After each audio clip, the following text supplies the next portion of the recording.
Good morning बच्चों। आज हम हिंदी व्याकरण की श्रृंखला में दूसरा वीडियो बना रहे हैं। बच्चों, आप इसके पहले वाले वीडियो में काव्य के बारे में, काव्य के भेद के बारे में जान चुके हैं और हमने काव्य के भेद के अंत में महाकाव्य और खंडकाव्य के बारे में भी जानकारी लिया है। तो बच्चों, महाकाव्य और खंडकाव्य से एक बहुत ही महत्वपूर्ण प्रश्न यह बनता है कि उसमें अंतर लिखिए। तो आज हम पहले महाकाव्य और खंडकाव्य में अंतर को समझने की कोशिश करेंगे। तो बच्चों, महाकाव्य और खंडकाव्य में अंतर आपको लिख करके अच्छे से याद कर लेना है, जो परीक्षा में हमेशा पूछा ही जाता है। तो प्रारंभ करते हैं महाकाव्य। बच्चों, जैसा कि आप जान चुके हैं, महाकाव्य में जीवन की संपूर्ण घटनाओं का वर्णन होता है, जबकि हमने पढ़ा है खंडकाव्य में जीवन की किसी एक घटना का वर्णन होता है। दूसरा पॉइंट है, महाकाव्य में अनेक प्रकार के छंदों का प्रयोग होता है, जबकि खंडकाव्य में एक ही छंद का प्रयोग होता है। तीसरा पॉइंट है, महाकाव्य के द्वारा धर्म, अर्थ, काम तथा मोक्ष की प्राप्ति होती है, जबकि खंडकाव्य का उद्देश्य महान होता है। बच्चों, आपको ये कुछ बिंदुओं को लिखने के पश्चात हमेशा आप कोई भी अंतर लिखते हैं तो उसमें उदाहरण लिखना चाहिए। तो बच्चों, हमने इसमें दो दो उदाहरण भी लिख दिए हैं। एक है रामचरितमानस, जो कि तुलसीदास जी ने इनकी रचना किया है, और दूसरी रचना है पद्मावत, जो महाकाव्य का उदाहरण है और इसके रचनाकार है मलिक मोहम्मद जायसी। बच्चों, खंडकाव्य में उदाहरण है पंचवटी, जिसके रचनाकार है मैथिली शरण गुप्त, तथा सुदामाचरित, जिसके रचनाकार है नरोत्तम दास। आप इसके स्क्रीनशॉट लेकर के नोट्स बना लेंगे बच्चों। अब हम एक नए टॉपिक की ओर चलते हैं, जिसका नाम है रस। और बच्चों, रस परीक्षा की दृष्टि से बहुत ही ज़्यादा महत्वपूर्ण है, इसलिए आपको इसे अच्छे से नोट करके याद भी कर लेना है। आप स्क्रीनशॉट लेकर के नोट्स बना सकते हैं। बच्चों, सबसे पहले हम समझने की कोशिश करेंगे कि रस क्या है और रस का अर्थ क्या होता है। तो बच्चों, रस का शाब्दिक अर्थ होता है आनंद। अर्थात किसी काव्य को पढ़ते या सुनते समय या अभिनय देखते समय हमें जिस आनंद की अनुभूति होती है, उसे रस कहते हैं।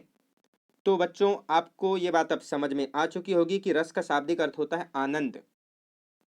अर्थात हम किसी काव्य को पढ़ते या हमें किसी काव्य को पढ़ते या सुनते समय या किसी अभिनय को देखते समय जिस आनंद की अनुभूति होती है, उसे ही क्या कहा जाता है बच्चों? उसे ही कहते हैं हम रस।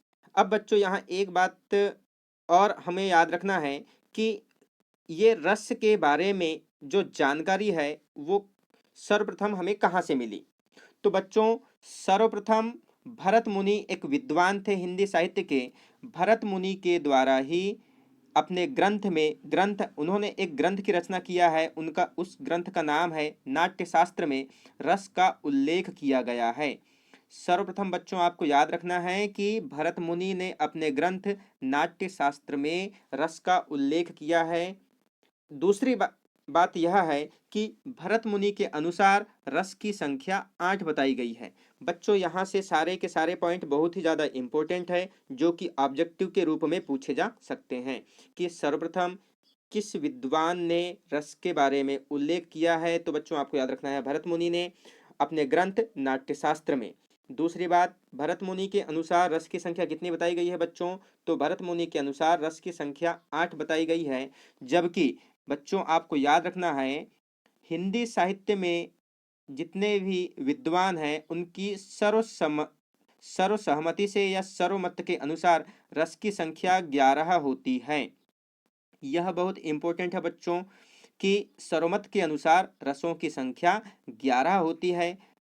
और अगला बिंदु है, नाटक विधा के अनुसार रस की संख्या 9 होती है, तथा रस को काव्य की आत्मा या काव्य का प्राण तत्व कहा जाता है। बच्चों, आपको ये चारों ही बिंदुओं को अच्छे से याद रखना है। भरत मुनि के अनुसार रसों की संख्या 8 बताई गई है। समस्त विद्वानों के अनुसार रस की संख्या 11 बताई गई है, जबकि नाटक विधा के अनुसार रसों की संख्या 9 बताई गई है। और रस को काव्य की आत्मा या काव्य का प्राण तत्व कहते हैं। अब बच्चों हम अगले बिंदुओं की ओर चलते हैं कि अब रस के अंग कितने होते हैं। तो बच्चों आपको याद रखना है, रस के अवयव या अंग की हम बात करते हैं तो रस के प्रमुख 4 अंग होते हैं। रस के 4 अंग होते हैं, वो निम्न है। नंबर 1 स्थायी भाव, नंबर 2 विभाव, नंबर 3 अनुभाव और नंबर 4 संचारी भाव। बच्चों ये ऑब्जेक्टिव के रूप में खूब पूछा जाता है कि रस के अंग कितने होते हैं, तो आपको याद रखना है 4, स्थायी भाव, विभाव, अनुभाव और संचारी भाव। अब हम बच्चों यहाँ पे एक एक पॉइंट को समझने की कोशिश करेंगे। स्थायी भाव, तो किसी भी व्यक्ति के हृदय में जन्म से लेकर के मृत्यु तक जो भाव उपस्थित होते हैं या भाव समाहित होते हैं उसे हम स्थायी भाव कहते हैं। बच्चों परिभाषा पर ध्यान देंगे आप। किसी भी व्यक्ति के हृदय में जन्म से लेकर मृत्यु तक जो भाव उपस्थित होते हैं या भाव समाहित होते हैं उसे हम स्थायी भाव कहते हैं। दूसरी बात है बच्चों कि मूल रूप से स्थायी भाव की संख्या 9 बताई गई है और बच्चों दुनिया में ऐसे कोई भी व्यक्ति नहीं है जिनके हृदय में ये 9 स्थायी भाव उपस्थित ना होते होंगे। लेकिन बच्चों आपको एक खास बात याद रखना है कि ये 9 स्थायी भाव हम यह कह सकते हैं कि किसी भी व्यक्ति के हृदय में एक बंडल के रूप में या एक पैकेट के रूप में उपस्थित होते हैं। लेकिन किसी एक विशेष परिस्थिति में एक ही स्थायी भाव हावी होता है या हम कह सकते हैं प्रभावी होता है। किसी खास परिस्थिति में एक ही स्थायी भाव हावी होता है या प्रभाव डालता है। दूसरी बात आपको याद रखना है बच्चों, अब हम दूसरे बिंदु की ओर चलते हैं, वह है विभाव। बच्चों विभाव का शाब्दिक अर्थ हम कह सकते हैं होता है कारण, कि किसी भी व्यक्ति के हृदय में जो स्थायी भाव उत्पन्न हो रहा है उसका कारण क्या है। किसी व्यक्ति के हृदय में जो भाव उत्पन्न होते हैं उसके कारण क्या है, उसी कारण को बच्चों हम कहते हैं विभाव। हम आगे में पढ़ेंगे इसके रूप में विस्तृत रूप से कि विभाव के 2 भेद होते हैं। एक होता है आलंबन और दूसरा होता है बच्चों उद्दीपन। बच्चों इसके आगे और हम देखेंगे कि जो आलंबन होता है, आलंबन भी 2 प्रकार का होता है। एक होता है आश्रय आलंबन और बच्चों दूसरा होता है विषय आलंबन। बच्चों इसके आगे में हम इसके बारे में पूर्ण जानकारी लेंगे। अभी के लिए अगले बिंदु की ओर चलते हैं। तीसरा बिंदु है बच्चों अनुभाव। तो बच्चों हमने देखा था कि किसी व्यक्ति के हृदय में जिस कारण से स्थायी भाव उत्पन्न होता है उस कारण को हम विभाव कहते हैं तथा जो भाव उत्पन्न होते हैं हम उसको स्थायी भाव कहते हैं। और हमने देखा है बच्चों की जो विभाव होता है उसका शाब्दिक अर्थ हमने देखा है कारण। इसी तरह से बच्चों जो अनुभाव होता है, अनुभाव का शाब्दिक अर्थ होता है चेष्टा, या हम इसे कह सकते हैं क्रिया प्रतिक्रिया कह सकते हैं, क्रिया और प्रतिक्रिया। तो बच्चों जिस तरह से हमने स्थायी भाव और विभाव में संबंध देखा था उसी तरह से हम अनुभाव में भी संबंध व्यक्त कर सकते हैं कि किसी कारण से किसी व्यक्ति के हृदय में जो भाव उत्पन्न हो रहे हैं उसे स्थायी भाव कहते हैं तथा किसी कारण से किसी व्यक्ति के मन में स्थायी भाव उत्पन्न होने के फलस्वरूप वह जो क्रिया और प्रतिक्रिया व्यक्त करता है या क्रिया प्रतिक्रिया दर्शाता है उसे कहते हैं बच्चों अनुभाव। जो क्रिया और प्रतिक्रिया व्यक्त की जाती है उसे हम कहते हैं अनुभाव। अगले बिंदु की ओर चलते हैं बच्चों। अगला बिंदु है संचारी भाव और संचारी भाव की संख्या 33 बताई गई है, 33। बच्चों इसे याद रखना है, ऑब्जेक्टिव के रूप में पूछा जाता है। संचारी भाव की संख्या 33 बताई गई है। तो बच्चों जिस तरह से हमने स्थायी भाव, विभाव और अनुभाव में संबंध देखे हैं, उसी तरह से हम संचारी भाव में भी संबंध को अब दर्शाने की कोशिश करेंगे। तो बच्चों कारण, किसी कारण से किसी कारण से जो किसी व्यक्ति के हृदय में भाव उत्पन्न होते हैं उसे हम स्थायी भाव कहते हैं और उस कारण को विभाव कहते हैं। तो स्थायी भाव के उत्पन्न होने के फलस्वरूप वह जो क्रिया प्रतिक्रिया व्यक्त करता है उसे हम अनुभाव कहते हैं। और क्रिया प्रतिक्रिया के फलस्वरूप उस व्यक्ति के अंदर जो लक्षण दिखाई देने लगते हैं, उन्हीं लक्षणों को बच्चों हम कहते हैं संचारी भाव। तो हम बच्चों एक बार फिर से रिवीजन कर लेते हैं। किसी व्यक्ति के हृदय में जो भाव उत्पन्न होते हैं उसको स्थायी भाव कहते हैं, और उसका जो कारण है उत्पन्न होने का, उस कारण को हम विभाव कहते हैं।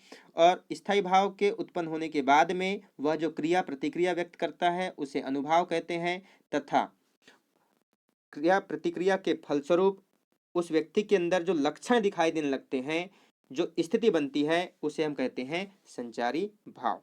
अब बच्चों हम एक एक बिंदुओं को समझने की कोशिश करेंगे। पुनः स्थायी भाव किसे कहते हैं?